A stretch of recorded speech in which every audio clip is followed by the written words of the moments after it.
40 years. Had it really been that long since the Kepler incident? She closed her eyes and remembered being young again. Back then, she was Dr. Vela Thorne, lead researcher on the exploration vessel Starseeker. They had been mapping unknown systems at the edge of Coalition space when everything went wrong. A solar flare had damaged their quantum drive, leaving them stranded in a system with a small yellow star. The crew had given up hope after 3 weeks. Their distress beacon was too weak to reach Coalition space. Food supplies were running low, and the life support systems were failing one by one.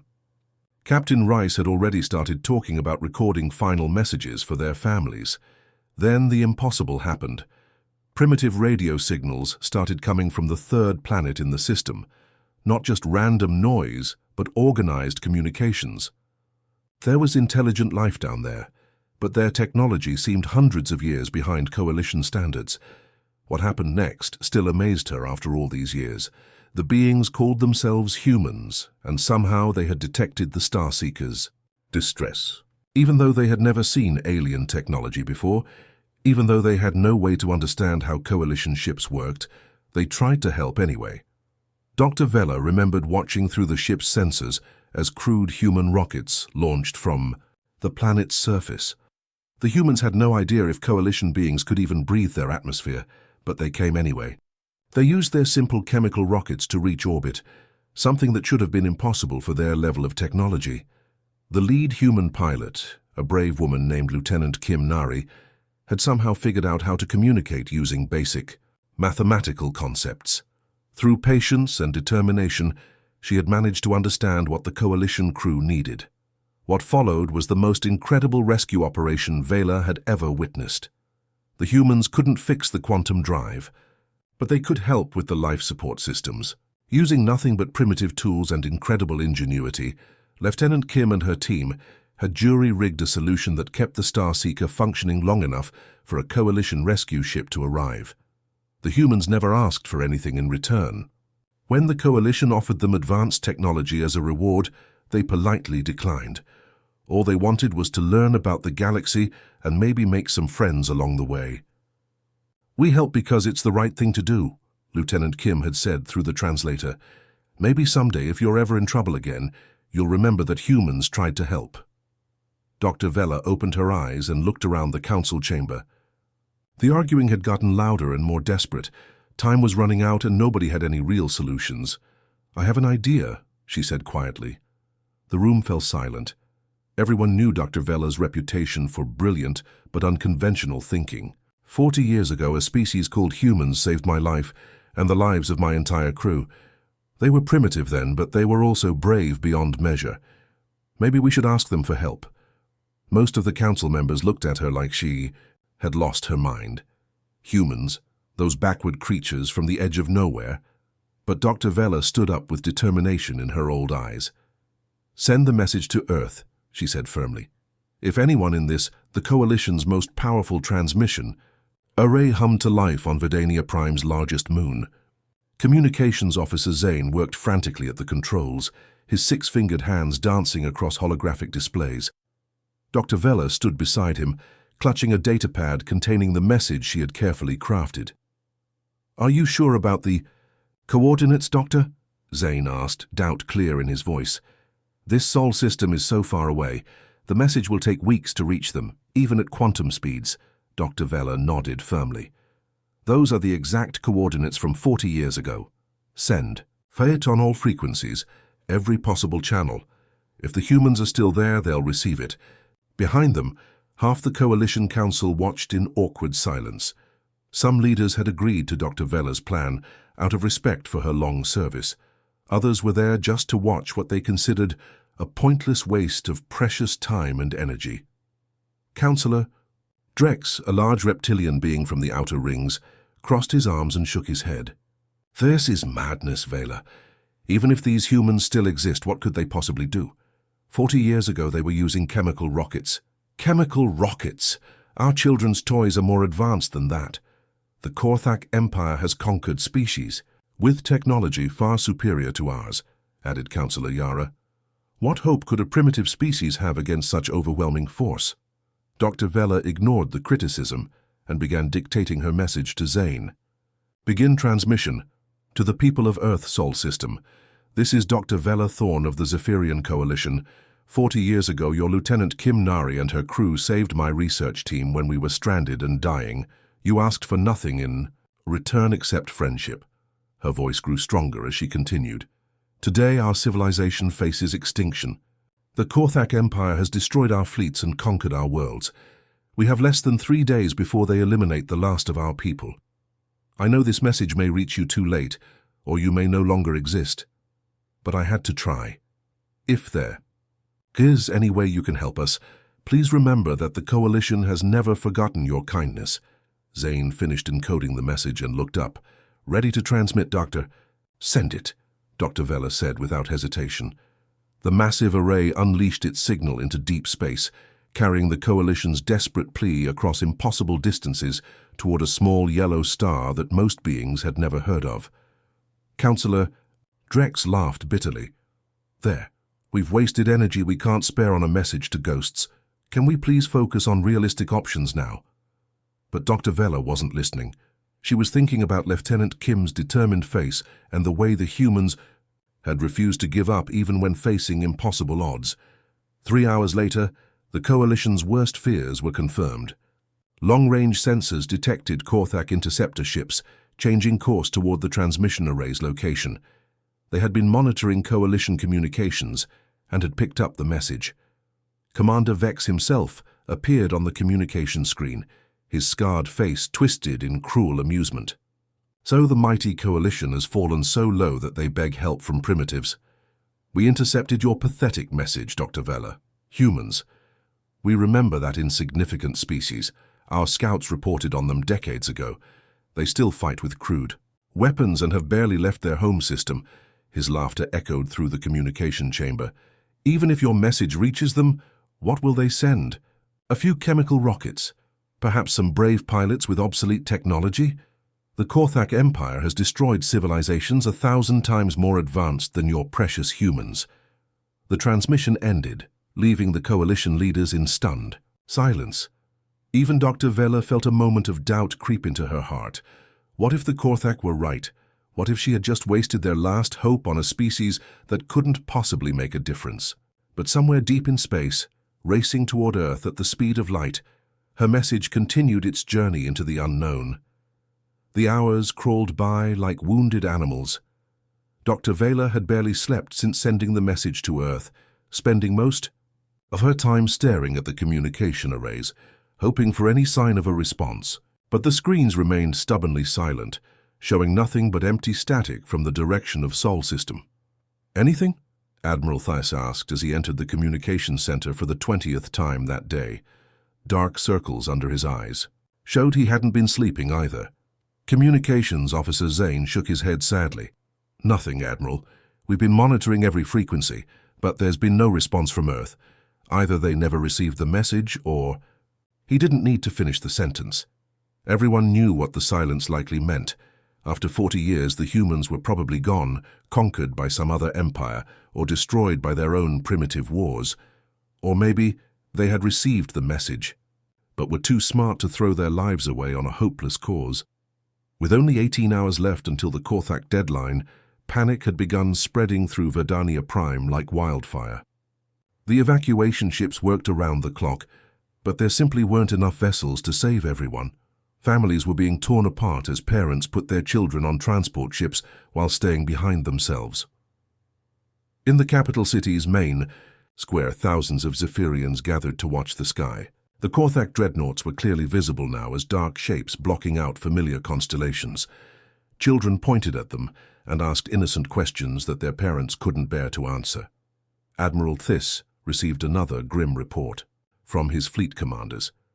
Sir, we've managed to position our remaining 12 ships in defensive formation around the planet, but our tactical analysis shows we'll be destroyed within the first 10 minutes of engagement. The Admiral nodded grimly. He had expected as much. Their ships were fast and maneuverable, but they were severely outgunned. Each Korthak dreadnought carried enough firepower to level entire cities. On the Korthak flagship, Commander Vex watched the Coalition's pathetic preparations with amusement. His bridge officers were taking bets on how long the final battle would last. Most estimates ranged between 5 and 15 minutes. "Have there been any more transmissions to their mythical human friends?" Vex asked his communications officer. Admiral Theiss stood on the bridge of the Coalition flagship, watching his world die.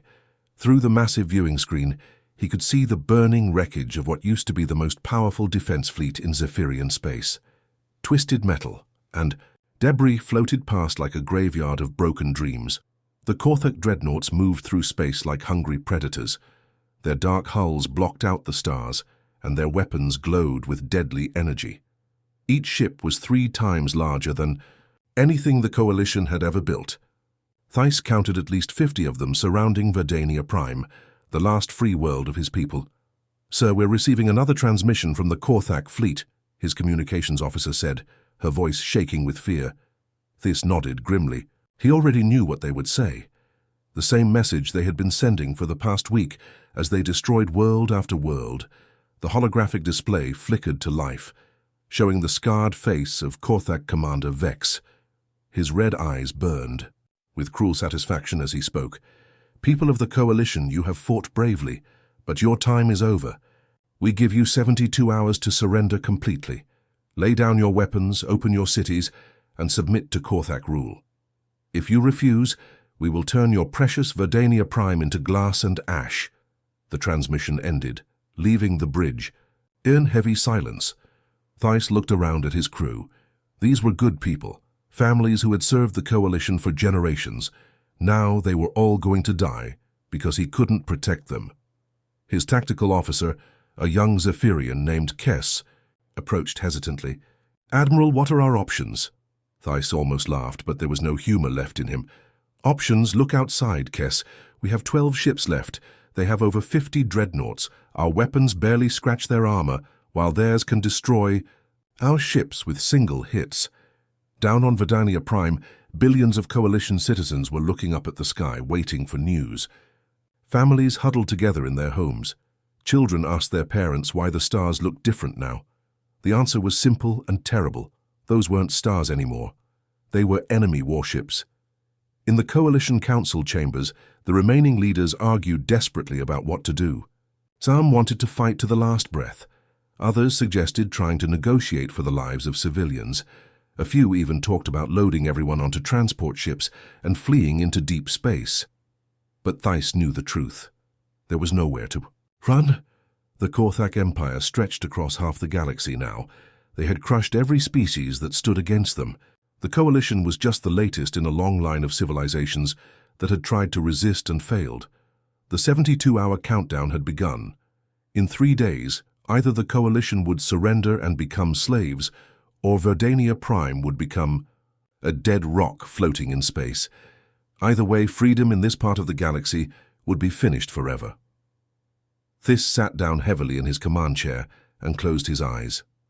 For the first time in his long military career, he truly had no idea what to do next. All he could do was hope for a miracle, but miracles seemed to be in very short supply these days.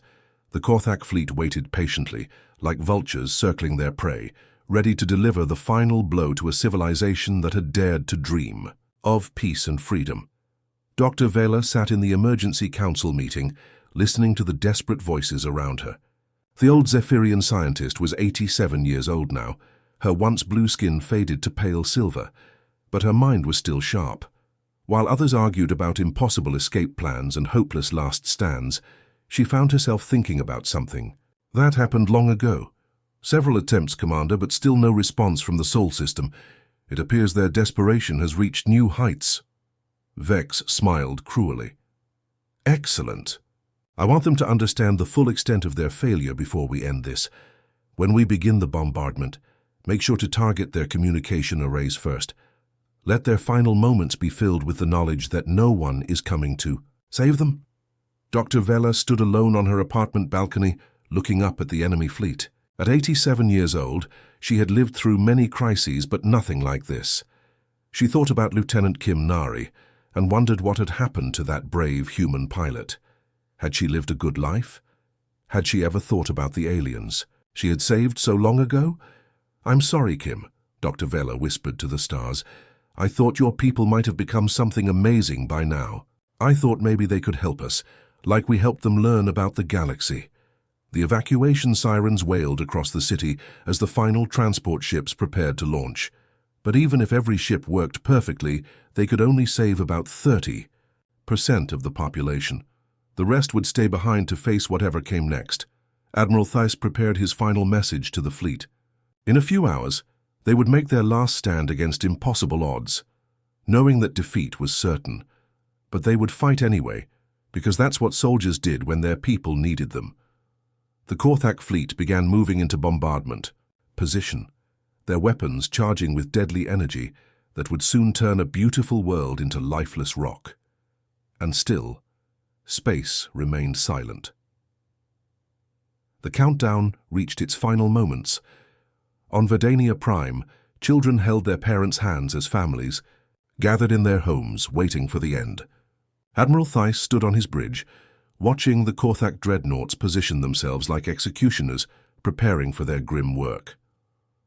Commander Vex raised his hand on the flagship's bridge, ready to give the order that would wipe out an entire civilization. "Target the planet's major cities first," he commanded. "I want them to watch their world burn before we finish them." The massive Korthak weapons began to glow with deadly energy. Plasma cannons that could melt mountains charged to full power. The space around the dreadnoughts shimmered with heat.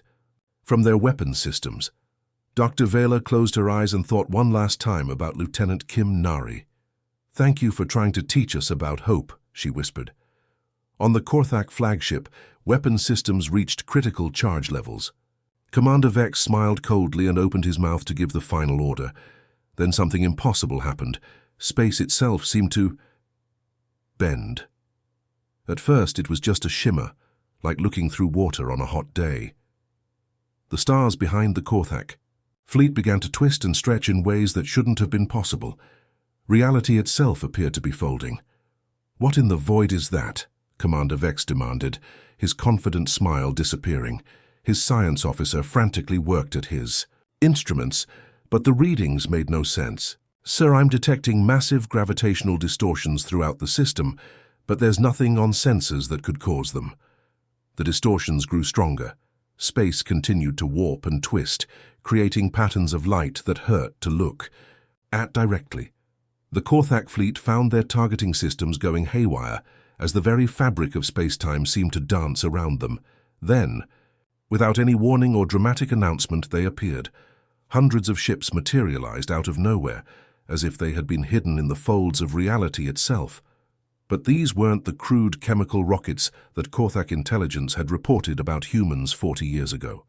These vessels were sleek and beautiful, flowing like liquid metal through space with impossible grace. The human ships were unlike anything anyone had ever seen. They moved as if the laws of physics were merely suggestions. Some appeared to be made of pure energy held in ship-like forms. Others looked solid, but seemed to phase in and out of normal space at will. On Admiral Theiss's bridge, every alarm in the fleet was screaming. But these weren't warning alarms. They were sensor systems trying to make sense of technology so advanced it might as well have been magic. "Admiral," his tactical officer stammered, "I'm reading over 300 vessels, but my instruments can't get consistent readings. They're using some kind of technology that's beyond our understanding." Commander Vex stared in shock at the human fleet that had just surrounded his entire armada. His 50 dreadnoughts, which had seemed so powerful just moments before, now looked like toys floating next to these elegant predators. "This is impossible," he growled. "Our scouts reported that humans were still primitive. They couldn't even leave their home system properly." But as he watched, one of the human ships glided past his flagship with fluid motion that defied everything he knew about space travel. It was beautiful and terrifying at the same time, like watching a shark swim through deep water. Dr. Vela opened her eyes and gasped. Through her apartment window, she could see the human fleet spreading through space like a protective embrace around Verdania Prime. Tears began flowing down her weathered cheeks. "Kim," she whispered, "you remembered." The human ships took their positions with surgical precision. They didn't rush or make threatening gestures. They simply existed in space with quiet confidence, waiting to see what the Korthak would do next. For the first time in months, the people of Verdania Prime allowed themselves to hope. The silence stretched across space like a held breath. Commander Vex stared at the human fleet surrounding his dreadnoughts, his mind struggling to process what he was seeing. These sleek vessels moved through space with an elegance that seemed to mock the crude, bulky design of Korthak warships. On the bridge of the UES Harmony, Captain Lee Dae-ho studied the tactical display with calm, dark eyes. At 35, he was young for a fleet captain, but his steady demeanor had earned him respect throughout the Earth Defense Force. He wore the simple blue uniform of the United Earth Navy, with no flashy decorations or intimidating armor. "Captain," his communications officer reported quietly, "the Korthak commander is attempting to hail us." Lee nodded. "Put him through." Commander Vex's scarred face appeared on the main screen, his red eyes blazing with fury and confusion. I'm Commander Vex of the Korthak Empire. You are interfering with lawful conquest operations. Withdraw immediately or face the consequences." Captain Lee studied the alien commander for a long moment before responding. When he spoke, his voice was soft but carried absolute authority. "Commander Vex, I'm Captain Lee Dae-ho of the United Earth Fleet. You have threatened innocent people. That ends now." Vex laughed harshly. "You think your primitive species can threaten the mighty Korthak Empire? We have conquered 100 worlds. Your pathetic fleet will be destroyed just like all the others." "I'm going to give you one chance," Lee said calmly. "Order your ships to power down their weapons and withdraw from this system. Any vessel that complies will be allowed to leave safely." The Korthak commander's face twisted with rage. "You dare threaten me? All ships open fire, destroy these insects." The Korthak dreadnoughts unleashed their full fury. Plasma beams that could level cities lanced out toward the human fleet. Energy weapons that had shattered coalition battleships fired in coordinated salvos. The space around Verdania Prime lit up like a deadly fireworks display. But something impossible happened. The human ships simply weren't there anymore. They had moved with liquid grace, flowing around the incoming fire like water around stones. The massive plasma beams passed harmlessly through empty space, where the human vessels had been just moments before. Captain Lee never raised his voice. "Target their weapon systems first. Disable, don't destroy if possible." The human response was swift and precise. Beams of pure energy, thinner than pencils but brighter than stars, reached out from the human ships. They struck the Korthak dreadnoughts with surgical accuracy, and wherever they touched, armor plating simply ceased to exist. Commander Vex watched in horror as his flagship's main plasma cannon disappeared in a flash of light. Not exploded or damaged, just gone, as if it had never existed. Around him, other dreadnoughts were losing weapon systems with each precise strike from the human fleet. "Impossible," he whispered. "Our armor is 30 meters thick. Nothing can cut through it that easily." His tactical officer's voice shook with fear. "Sir, they're not cutting through our armor. They're making it disappear completely. I've never seen weapons technology like this." But some Korthak captains refused to surrender. 3 dreadnoughts broke formation and charged directly at the human ships, firing everything they had. It was a desperate, suicidal attack born from pride and fury.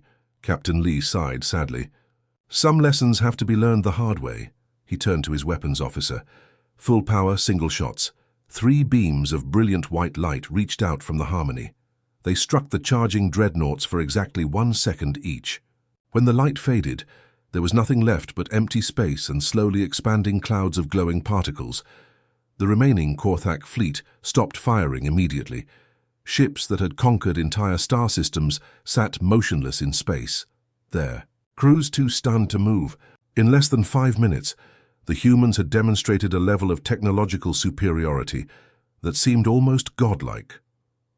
Dr. Vela watched from her apartment balcony, tears streaming down her face. The little girl who had been saved by brave humans 40 years ago was now witnessing those same humans save an entire civilization. Captain Lee opened a channel to all ships in the system. "This is your final warning. Power down and withdraw, or share the fate of those who chose violence over." Wisdom! The Korthak fleet hung motionless in space, their weapons powered down and their pride shattered. Commander Vex stared at his tactical displays in disbelief, trying to understand how his mighty empire had been reduced to helplessness in mere minutes. Dr. Vela stood in the Coalition Council chambers, surrounded by leaders who were just as stunned as she was. Through the massive viewing windows, they could see the elegant human ships maintaining their protective formation around Verdania Prime. A new voice came through the communication system, calm and measured. "Coalition Council, this is Admiral Park So-min of the United Earth Fleet. Dr. Vela, it's an honor to finally meet you even under these circumstances." The holographic display shimmered to life, revealing a woman in her early 50s wearing the same simple blue uniform as Captain Lee. Her graying hair was pulled back neatly, and her kind eyes held depths of experience that spoke of years among the stars. Dr. Vela stepped forward, her voice trembling with emotion. "Admiral Park, we thought you might not have received our message, or that perhaps that we were still the primitive species you rescued 40 years ago?" Admiral Park smiled gently. "Dr. Vela, your rescue changed everything for humanity. When Lieutenant Kim Nari returned to Earth with stories of the vast galaxy filled with peaceful civilizations, it gave us hope and purpose we had never known." Councillor Drex, still struggling to accept what he was seeing, stepped forward. "But how is this possible? Our intelligence report said humans had barely developed interstellar travel." Admiral Park's expression grew more serious. "That's because we wanted it that way. After we learned about the galaxy from Dr. Vela's crew, we realized something troubling. There were many peaceful species like the Coalition, but there were also predators like the Korthak Empire." She gestured toward a tactical display that appeared in the air between them. It showed a three-dimensional map of local space, with hundreds of star systems marked in different colors. "We made a decision as a species," Admiral Park continued. "Instead of announcing ourselves and joining the galactic community openly, we would work in secret. We would become guardians, protecting those who couldn't protect themselves." The map zoomed in, showing dozens of systems marked in green. "For the past 40 years, we've been watching over 43 different species across this sector. The Dalari Republic, the Crystal Singers of Vega, the Peaceful Collective of the Outer Rim. Most of them never knew we existed." Dr. Vela gasped as the implications sank in. "You've been protecting all of them? But how could we not know? We learned to hide our technology, to make ourselves appear weaker than we really were. When aggressive species like the Korthak sent scouts to investigate Earth, we showed them exactly what they expected to see, a primitive world with basic chemical rockets and crude weapons." Admiral Park's voice took on a note of sadness. "But we were always watching. Every time a peaceful species faced extinction, we were there. The plague wars that almost destroyed the Centauri Alliance. We provided the cure, but made it look like they developed it themselves. The asteroid that nearly wiped out the garden worlds of Tau Ceti, we deflected it, but left no trace of our involvement." Councillor Yara looked confused. "But why? Why hide your capabilities? With your technology, you could have united the galaxy in peace decades ago." "Because forced peace isn't real peace," Admiral Park replied. "We learned from human history that civilizations must choose their own path to harmony. We only intervene when genocide threatens, when species like the Korthak try to erase entire peoples from existence." The holographic map shifted to show the expansion of the Korthak Empire over the past decade. Red markers indicated conquered worlds, while yellow ones showed civilizations that had mysteriously survived attacks that should have destroyed them. "You weren't the first to call us for help, Dr. Vela. But you were the first brave enough to do it openly, knowing you might be disappointed. That courage reminded us why we chose this path in the first place." Admiral Park looked directly at Dr. Vela with genuine warmth. Lieutenant Kim Nari lived to be 96 years old. She often spoke about the day she met the Zephyrian research team. She said it taught her that the universe was full of good people worth protecting. The surrender came faster than anyone expected. Within 6 hours of the human fleet's arrival at Verdania Prime, emergency broadcasts began flooding through Korthak communication networks across their entire empire. Reports poured in from 50 different star systems, all carrying the same impossible message. Human fleets had appeared everywhere at once. Commander Vex sat in his command chair, staring at the tactical displays in stunned silence. His communications officer was barely keeping up with the flood of desperate messages from Korthak commanders throughout the Empire. "Sir, Admiral Koroth reports that 20 human vessels appeared at the Zerion system and disabled his entire battle. Group in under 10 minutes, the officer reported, his voice shaking. Admiral Thane at the Corridor Worlds says 30 human ships materialized around his fleet and are demanding immediate surrender. The reports kept coming. The industrial worlds of the inner core, the military strongholds of the eastern frontier, the conquered territories of the outer reaches, everywhere the Korthak Empire had spread its influence, human ships had appeared with perfect timing and overwhelming force. What terrified the Korthak commanders most wasn't just the humans' incredible technology, but their precise knowledge of every Korthak military position. The humans knew exactly where every fleet was stationed, every fortress world location, every supply depot and communication relay.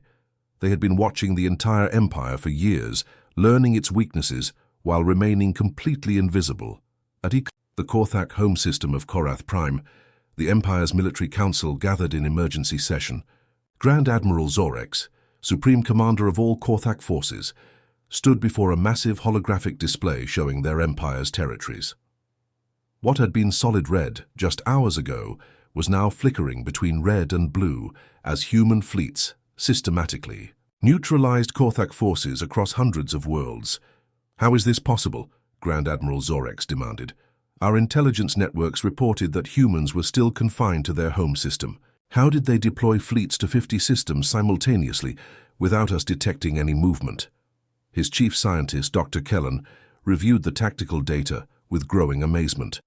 "Sir, based on the attack patterns and timing, it appears the human ships didn't travel to these locations. They were already there, somehow hidden from all our sensors. The implications were staggering. For years, possibly decades, human ships had been positioned throughout Korthak space, invisible and waiting. The empire that prided itself on its surveillance and intelligence networks had been completely blind to a massive military presence operating right under their noses." Commander Kim Hye-jin stood on the bridge of the UES Serenity, coordinating the peaceful occupation of former Korthak territories. At 42, she was one of Earth's most experienced diplomatic commanders, specializing in post-conflict reconstruction and reconciliation. "Status report from all sectors," she requested calmly. Her tactical officer consulted his displays. Sector 7 reports successful disarmament of the Korthak 8th Fleet. No casualties on either side. Sector 12 has secured the Tyrian system and is beginning civilian evacuation operations. Sector 19 reports that local Korthak commanders are requesting negotiation terms. Commander Kim nodded approvingly. This was exactly how Earth's leadership had planned the operation. Overwhelming display of power, followed by immediate offers of peaceful resolution. The goal wasn't to destroy the Korthak Empire, but to transform it into something better. "What about the conquered worlds?" she asked. "Liberation operations are proceeding smoothly. The Altarian refugees are being returned to their home system. The Crystal Singers are already rebuilding their shattered colonies. Most importantly, civilian casualties have been minimal, less than 1,000 across all 50 systems." Back at Verdania Prime, Dr. Vela watched the surrender negotiations through the Coalition Council's communication system. Grand Admiral Zorex himself appeared on the screen, his proud bearing broken by the reality of total defeat. "I am Grand Admiral Zorex of the Korthak Empire," he said formally. "I hereby surrender all Imperial forces to the human fleet and request terms for our people." Admiral Park So-min responded with the same calm dignity she had shown throughout the crisis. "Grand Admiral, the terms are simple. All conquered territories will be returned to their original inhabitants. All slaves will be freed. All weapons of mass destruction will be dismantled. Your military will be restructured as a defensive force only." She paused, her voice taking on a note of hope. "But this doesn't have to be the end of the Korthak people. Earth is prepared to help you build a better society, one based on cooperation rather than conquest. We've seen what your people can accomplish when they choose creation over destruction. Within 12 hours of the human fleet's first appearance, The Korthak Empire had completely surrendered. An empire that had terrorized half the galaxy for decades was now peacefully transitioning to a new form of government under human guidance. The age of galactic conquest was over. The age of protection had begun. 3 weeks after the surrender, the human fleet began its departure from Verdania Prime. Dr. Vela stood in the observation deck of the Coalition's main orbital station, watching as the elegant human ships prepared to fade back into the shadows of space. But they weren't leaving empty-handed or without preparation. Around Verdania Prime and every other liberated world, the humans had installed something remarkable: defensive platforms that looked like beautiful, crystalline flowers floating in space. These weren't crude weapons or intimidating fortresses, but graceful structures that seemed more like art than military installations. Admiral Park So-min had explained their purpose during the farewell ceremony. These platforms will protect you, but only from those who bring violence. They're programmed to defend peaceful worlds against aggressive fleets, but they won't activate against exploration ships, trade vessels, or diplomatic missions. The technology was beyond anything the Coalition had ever imagined. The platforms could apparently detect hostile intent from incredible distances and respond with the same devastating precision the human fleet had demonstrated against the Korthak. Captain Lee Dae-ho approached Dr. Vela as she watched the final preparations.